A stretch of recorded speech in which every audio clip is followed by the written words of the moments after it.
시청자 여러분 안녕하십니까? 뉴스포 시작합니다. 마포 진로직업체험지원센터에서 맞춤형 진로 진학 상담을 진행합니다. 대전 목재문화체험장이 찾아가는 목재 체험교실을 운영합니다. 대구 주력산업 메타버스 엑스포가 개최됐습니다. 행성군에서 친환경 상점인 어울림 상점이 문을 열었습니다. 1980년 광주와 닮아 있는 미얀마 민주화운동 기획보도를 준비했습니다. 5.18 민주화운동 당시 시위 현장에 투입됐다 순직한 경찰의 유가족과 가해 당사자가 한자리에서 만났습니다. 40년 넘게 가해자라는 낙인 속에 살아온 피해 유가족들은 명예회복의 계기가 되길 바란다고 밝혔습니다. 광주에서 순직이라는 문구가 새겨진 비석 앞에 한 남성이 국화꽃을 바칩니다. 1980년 5월 전남도청 앞을 지키던 경찰관들에게 버스를 몰고 돌진해 사상자를 낸 배모 씨입니다. 42년 만에 피해 경찰의 유가족들과 처음 마주한 배 씨는 깊이 고개를 숙였습니다. 어떻게 해야 될지 막막하고 그냥 얼굴을 들 수가 없습니다. 한순간에 아버지를 잃었던 아들은 밀려드는 슬픔을 애써 누른 채 배 씨에게 화해의 손길을 내밀었습니다. 당신이라고 그렇게 하고 싶어 했겠는가 하는 마음에 그저 가슴이 아플 뿐입니다. 남편을 가슴에 묻은 아내는 경찰의 가족이라는 이유로 가해자의 삶을 살아야 했던 지난날을 떠올리며 눈물을 흘렸습니다. 그 광주 시민을 위해서 갔고 학생들을 보호해 주려고 갔는데 사태 사람을 다 죽였다고만 하니 이거 우리가 살 수가 없지요. 5.18 진상규명조사위는 현재 1980년 당시 투입됐던 군과 경찰에 대한 피해 조사를 함께 진행하고 있습니다. 피해 조사 대상에 포함된 이들은 사망자 27명, 부상자 250여 명입니다. 윤석열 대통령이 5.18 민주화운동 42주년 기념사에서 광주시가 역점 추진하고 있는 AI 산업을 콕 집어 언급했습니다. 기념사에서 경제 성취에 방점을 찍어 AI를 거론한 건 이례적인 만큼 광주시의 기대감도 높아지고 있습니다. 당선 이후 처음으로 광주를 찾은 윤석열 대통령. 제42주년 5.18 민주화운동 기념사에서 윤 대통령은 광주시가 역점 추진하고 있는 인공지능, AI 산업을 직접 언급했습니다. 이제 광주와 호남이 자유민주주의와 인권이라는 보편적 가치 위에 담대한 경제적 성취를 꽃피워야 합니다. AI와 첨단 기술 기반의 산업 고도화를 이루고 힘차게 도약해야 합니다. 기념사에서 경제 성취를 키워드로 후보 시절 지역 공약으로 내건 AI를 거론한 건 이례적인 만큼 광주시의 기대감도 커지고 있습니다. 그도 그럴 것이 대통령직 인수위원회가 국정과제를 발표하면서 AI를 주요 과제 중 하나로 제시했으나 구체적인 지역은 명시되지 않았습니다. 이보다 앞서 발표된 인수위 지역균형발전특별위원회의 국정과제에도 AI 대표도시 광주가 포함되긴 했으나 전국 17개 시도의 정책과제와 함께 정량 반영돼 있어 실현 가능성은 낮다고 평가돼 왔습니다. 이런 가운데 윤 대통령이 당선 이후인 지난달 20일 광주 AI 집적단지 조성 현장을 찾아 광주를 대한민국의 실리콘밸리로 만들겠다고 공언한 데 이어 기념사에서 재차 AI를 언급한 겁니다. 윤석열 대통령께서 직접 후보 시대에 언급했던 것을 다시 한번 언급해 줌으로써 그 탄력을 받을 것으로 기대하고 있습니다. 반도체 특화단지 조성에 더욱더 탄력을 받을 것으로 기대하고 있습니다. 윤 대통령이 AI 대표도시 광주에 남다른 관심을 보이고 있는 만큼 적극적인 지원과 함께 사업 추진에도 속도가 붙을 것으로 기대됩니다. 수도권 소식입니다. 마포 진로직업체험지원센터에서 청소년과 학부모를 대상으로 맞춤형 진로 진학 상담을 진행합니다. 마포 진로직업체험지원센터에서 1:1 맞춤형 진로 진학 상담 진담을 진행합니다. 마포구 관내 13세에서 17세 청소년과 학부모를 대상으로 모집합니다. 신청 기간은 11월까지로 상시 모집합니다. 월요일부터 토요일 중 신청 후 일정 및 시간을 협의해 진행됩니다. 동기부여, 가치관 등 진로 상담과 진로 심리 검사 및 해석, 진로 학습 코칭, 대학생과 직업인 멘토링 및 체험 활동, 학부모 상담 등의 활동을 진행합니다. 신청은 마포진로 직업체험 지원센터 누리집에서 공지사항을 참고하면 됩니다.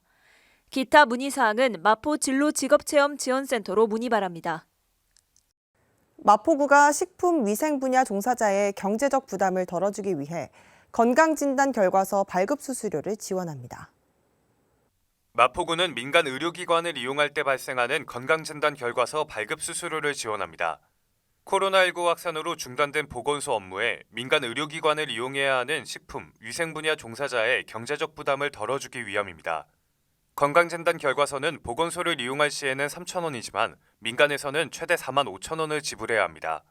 마포구는 지역 내 민간 의료기관과 업무 협약을 체결해 보건소 업무가 정상적으로 재개될 때까지 발급 수수료를 지원합니다. 마포구민이거나 관내에 사업장을 둔 영업주와 종사자들은 3,000원만 부담하고 건강진단 결과서를 발급받을 수 있게 됩니다. 신청서는 마포구 보건소 누리집에서 내려받을 수 있으며 자세한 사항은 보건행정과에 문의하면 됩니다. 광역시 소식입니다. 대전 목재문화체험장이 학교를 직접 방문해 진행하는 찾아가는 목재체험 교실을 운영합니다.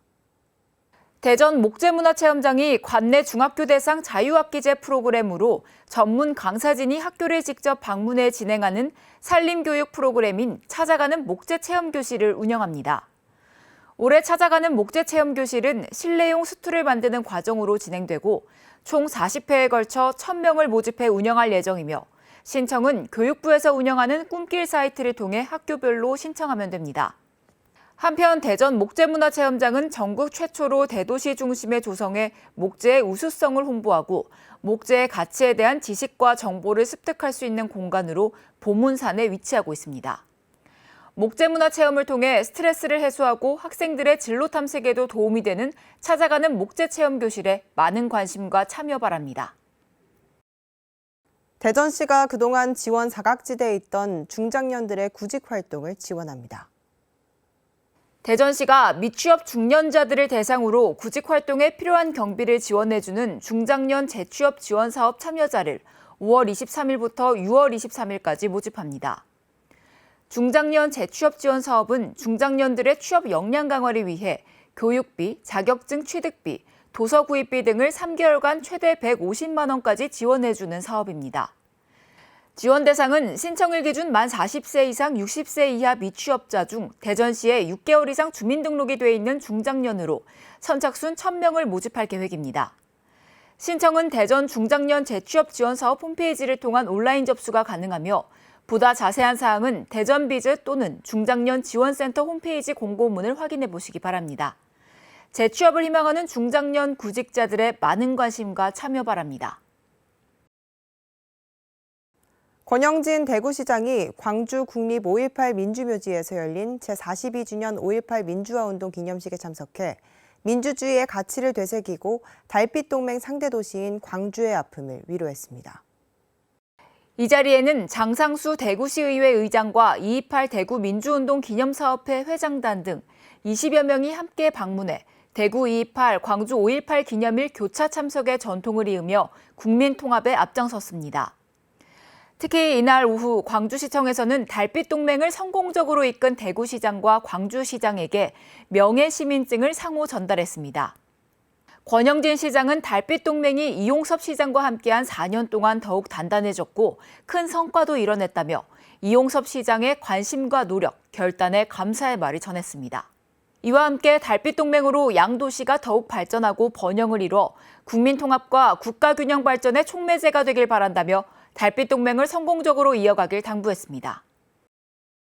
대구시와 대구 테크노파크가 대구 주력산업 메타버스 엑스포를 다음 달 15일까지 개최합니다. 새로운 가치, 새로운 세상을 주제로 진행되는 이번 행사는 기존 온라인 가상전시회의 한계를 넘어 메타버스 환경에서 수출 전용 플랫폼 서비스를 제공하는 수출 전시 상담회를 중심으로 진행됩니다. 특히 서포터즈 활용 가이드 투어, 컨퍼런스, 이벤트 등 다양한 메타버스 부대 행사를 구성해 기업에는 비즈니스 성과 창출을, 일반 참관객들에게는 재미와 홍보를 동시에 제공합니다. 행사에는 수송기계 소재 부품, 디지털 헬스케어, 에너지와 전후방 산업 분야의 지역기업 58개사가 참여하고 세계 17개국 92개사 바이어를 초청한 가운데 누구나 방문 관람할 수 있도록 했습니다. 행사 기간 매주 다른 주제로 메타버스 프로그램을 구성해 B2B와 B2C를 지원하고 메타버스 OX 퀴즈, 미션 챌린지, 메타버스 체험 인증 등 다양한 이벤트도 진행합니다. 대구시는 이번 행사를 시작으로 메타버스를 활용한 디지털 수출무역 활성화 국비 사업을 선제적으로 준비해 디지털 초기 경제를 선점할 계획입니다. 강원도 소식입니다. 평창 한우마을 대관령점은 대관령면 노인 어르신들을 초청해 점심 식사를 대접하는 행사를 가졌습니다. 5월 가정의 달을 맞아 진행된 이번 행사에는 평창 한우마을 대관령점에서 불고기 식사를 정성 들여 준비하고 대접했는데요. 대관령 적십자 봉사회 회원 20명의 동행 봉사로 원활하게 행사를 진행할 수 있었습니다. 평창 한우마을 대관령점은 어르신들의 건강을 기원하고 지역과 상생하는 의미에서 매년 사랑의 한우 나눔 행사 외에도 취약계층을 위한 이웃돕기 물품 기탁 등 나눔 행사를 꾸준히 개최하고 있습니다. 이에 평창 한우마을 대관령점은 지역에 있는 기업으로서 어르신들이 건강하고 활기찬 노후 생활을 할 수 있도록 앞으로도 힘을 보태겠다고 전했습니다. 환경 문제에 대한 관심이 높아지고 있습니다. 횡성군에서 친환경 상점인 어울림 상점이 문을 열었습니다. 지난 11일 친환경 제로 웨이스트샵 어울림 상점의 개소식이 진행됐습니다. 네, 어울림 상점은 우리 횡성군에 처음 생기는 제1호 제로 웨이스트 샵입니다. 제로 웨이스트 샵이라고 하는 것은 우리가 친환경, 환경보호 활동을 하시는 분들이 플라스틱이 없거나 적은 그런 제품들을 사용하실 수 있도록 제품을 판매하는 곳입니다. 그래서 우리 횡성군에서는 오늘 5월 11일 처음 오픈을 하게 되었고 판매를 시작하게 되었습니다. 제로 웨이스트샵이란 지구를 지키는 자원순환샵으로 친환경 제품 판매 및 플라스틱 분쇄, 사출, 금형 제작 체험, 재활용 물품의 올바른 분리배출 방법 및 재활용 방법을 안내하며 하나뿐인 지구와 나의 이웃과 우리의 미래를 위한 공간인데요. 이번에 문을 연 어울림 상점은 횡성군 종합사회복지관의 환경복지 사업인 슬기로운 지구 생활의 일환으로 마련됐습니다.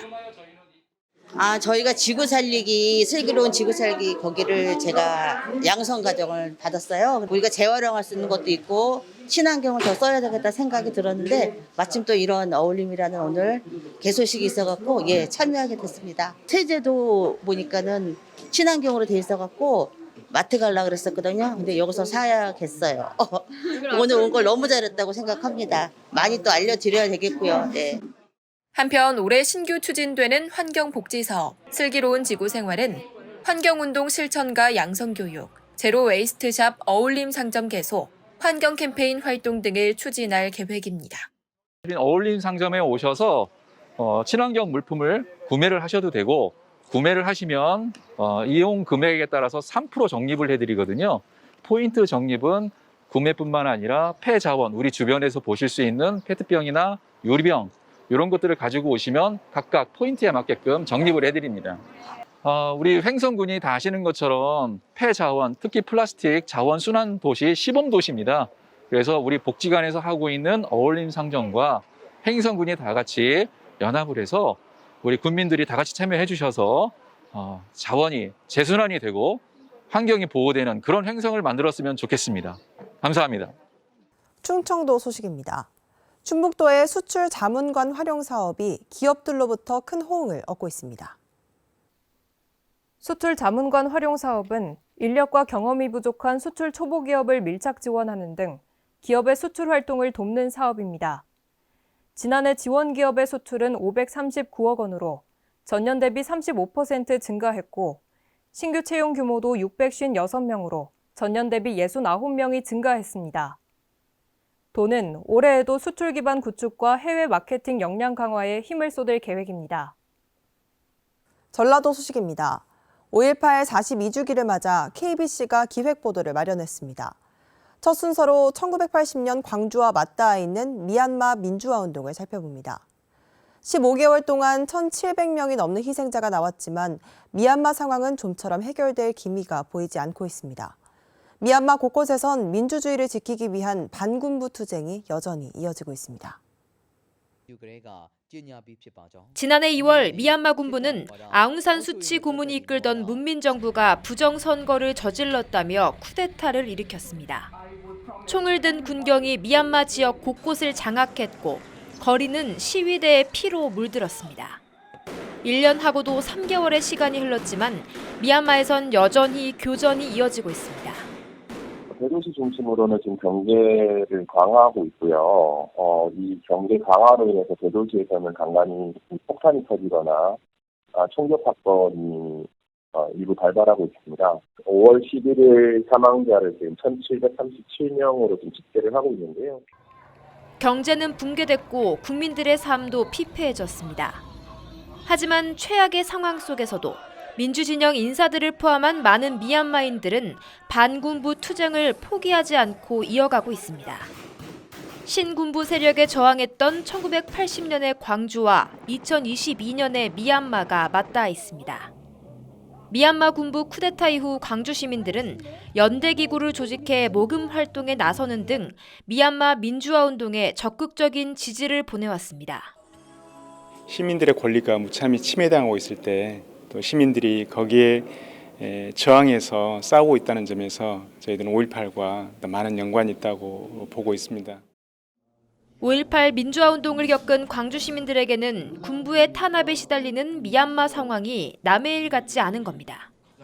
지난 2004년 5.18 기념재단은 당시 미얀마 민주화 운동의 주역이었던 아웅산 수치 여사에게 광주 인권상을 수여하며 민주화 투쟁을 지지했습니다. 이번에는 미얀마 군부의 탄압을 피해 태국 밀림에서 난민 생활을 하는 미얀마인들을 돕고 있는 신시아 마웅을 올해 광주 인권상 수상자로 선정하며 다시 한번 힘을 보탰습니다. 투쟁의 시대도 언어도 모두 다르지만 민주화라는 가치 아래 광주와 미얀마는 함께 앞으로 나아가고 있습니다.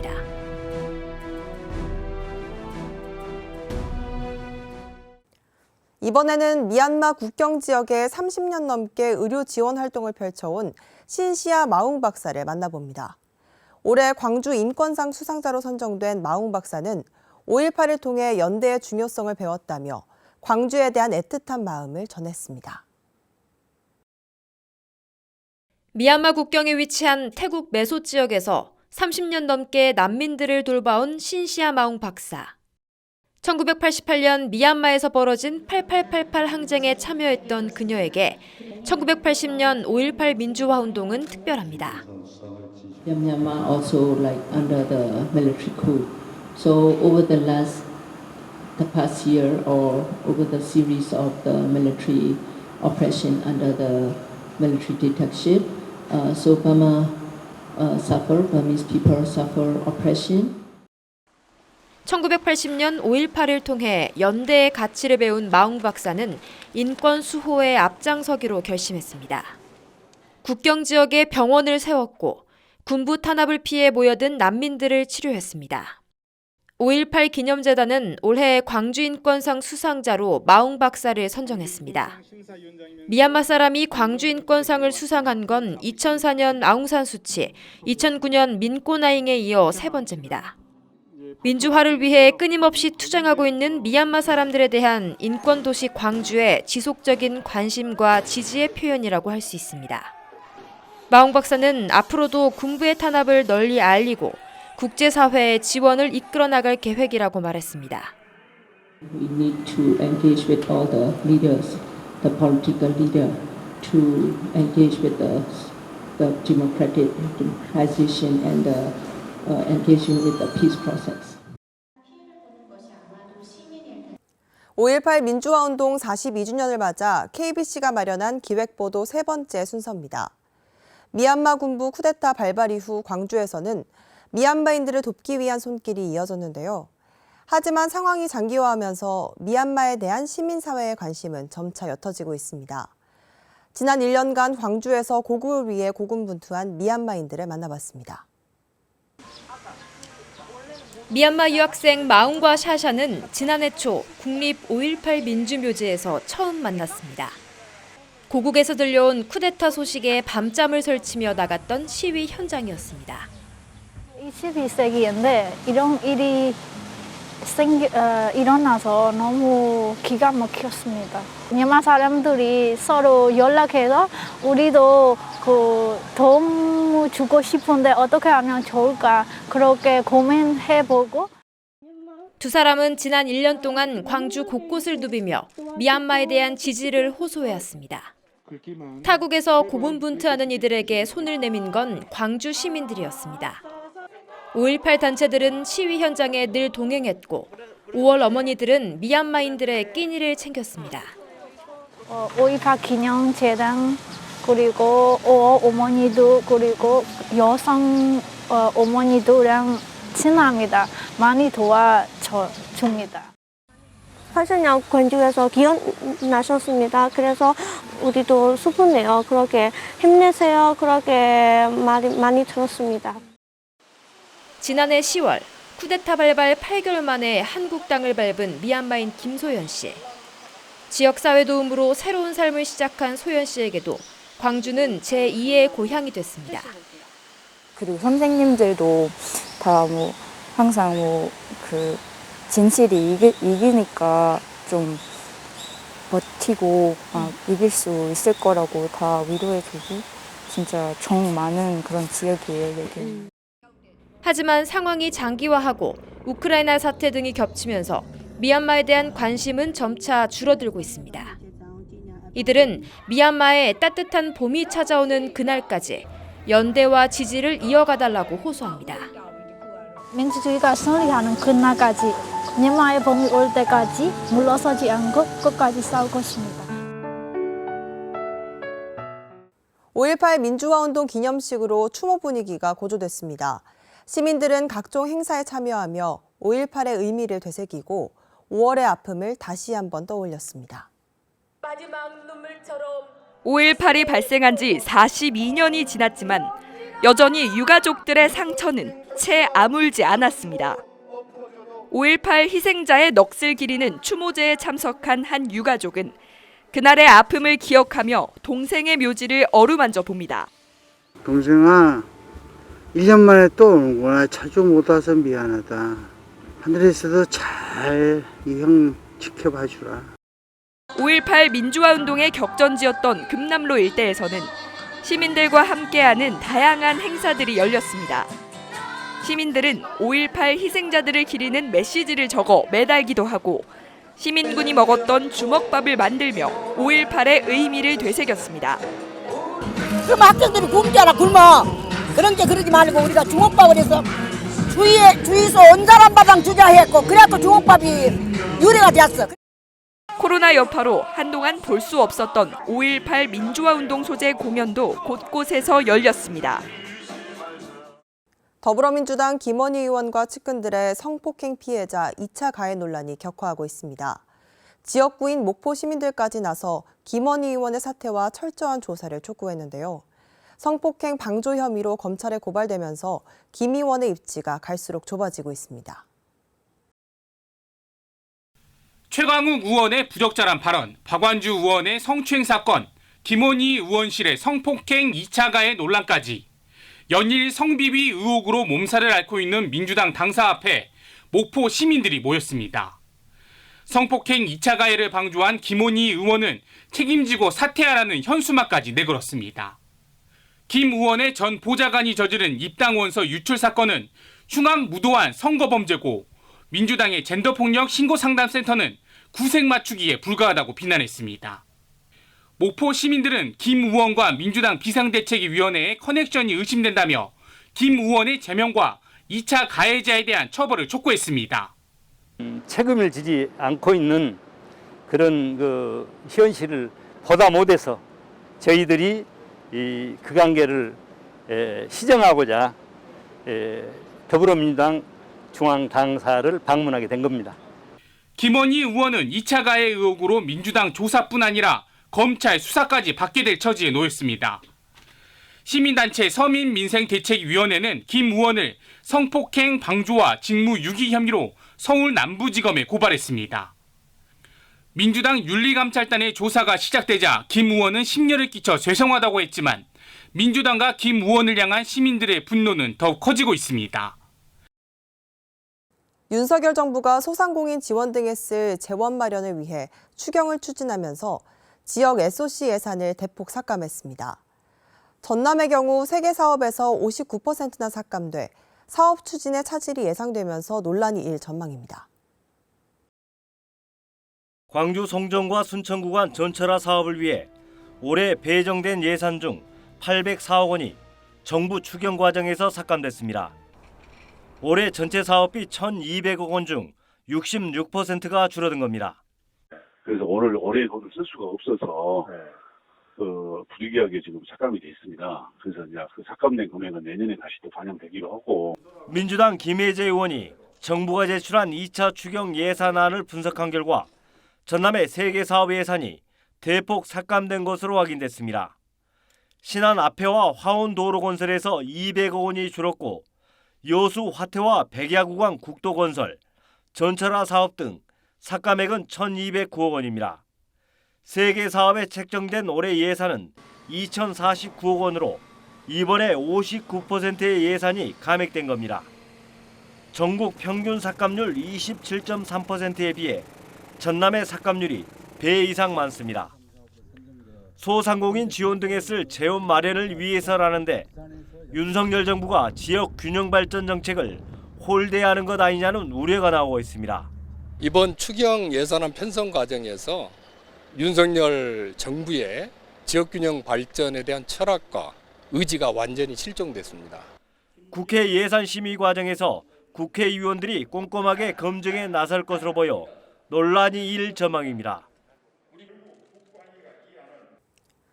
언니 부부가 운영하는 모텔에서 일하며 살던 60대 지적장애 여성이 숨진 채 발견됐습니다.